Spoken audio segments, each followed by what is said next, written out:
welcome to day 2 on the balcony. Thanks for all your tweets and things, especially you, Nick Hayes. Keep them coming. Right, do you want to introduce yourselves? Hi, I'm Sean. Hi, I'm Kirsty. Hello, my name's Anthony. Right, got some interesting questions for you guys. This year, Sean's had a very special role in the Archdiocese. Do you want to tell us about what you've been doing? Yeah, so this year I've been a volunteer at Animate Youth Ministries. So I've been working for the Archdiocese, doing different things. One of the things we do is organise loads. So I've been very much a part of this whole working process.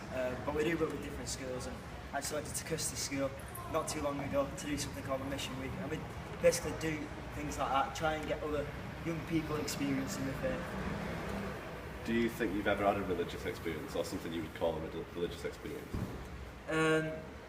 I think in Lourdes, I'm a lot closer to my faith. I don't know if I've had what you would call a massive life-changing experience, the one experience I can narrow it down to, but being in Lourdes, I think, has really helped my faith, and it's something that I like to experience to help strengthen my faith. That's great. Kirsty, you're a newbie on Coach 4. What have been your first impressions of Lourdes?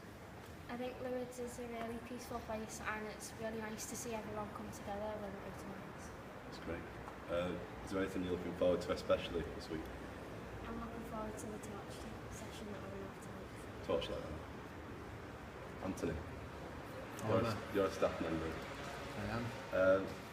What would you say the best thing about Coach 4 is? You've been coming for a number of years. Yeah, so this is my 14th time on the coach. I did 5 years as a youth, so it's my 9th year as staff. I think what I love most about being on the coach is the sense of family that you get each year. Every year everyone wants to come back.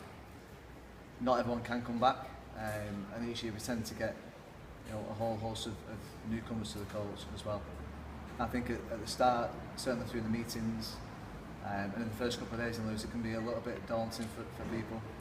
It's a new experience, it's a way of experiencing faith in a completely different way, but what I do love is that as time goes on during the week, the more time people spend together and open themselves up to the experience, the more they get out of Lourdes, and by the time they go home, they've got a family which will always be their special and quite unique family.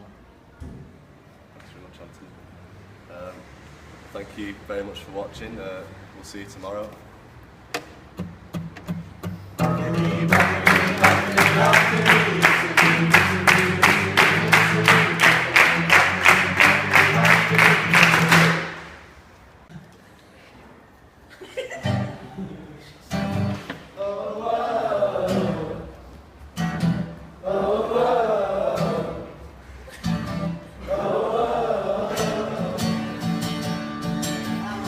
Just in time for story time. Just in time for story time. You'll always be mine. Hello, welcome back to this new feature of Coach 4. This is day 2 of Justin's Storytime. And for the benefit of the audience here, for the benefit of the audience there, I'm going to add a little bit more to the story. I already told them that warranted me wearing both this bib with Mr. T and Lauren's great Fool of the Day sash. So prior to the event that I've told them, which I will get to, I'd just like to tell you a few of my sort of thoughts that I was having today as I was doing Esplanade duty, which is where we line the red road that we take the pilgrims down in their wheelchairs to the grotto or to the basilica.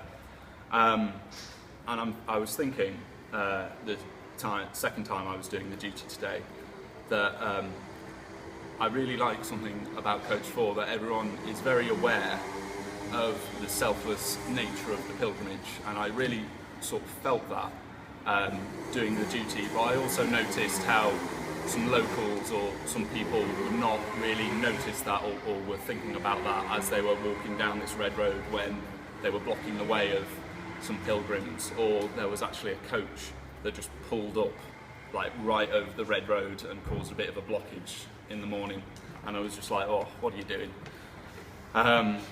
But you know, I stood there and stayed still. Obviously I wouldn't challenge that, I mean who would, but you know. So yeah, that I'm really quite happy about that part about the coach and, you know, that part about the pilgrimage. But now I'll get to the main story that I've told these lot. It will be called Lost in Lourdes. Yeah.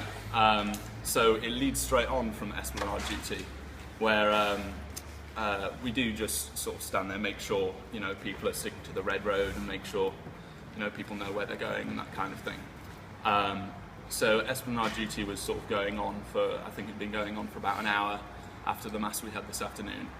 And the pilgrims and the yellow shirts were coming back quite sparsely, sort of like with quite an interval between each one, and it was looking like, you know, it was the end of our duties, but they kept sort of coming along slowly, so I was thinking, no, I should wait around. So I didn't notice that everyone else had left duty, and we have a rule on Coach 4, which makes sense, about not walking around Lourdes on your own.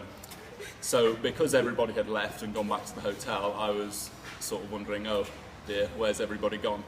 But the rule is we either head back to the Sanfray or we go to the arches by the Rosary Basilica. So I thought, you know, let's not break these rules, let's respect them.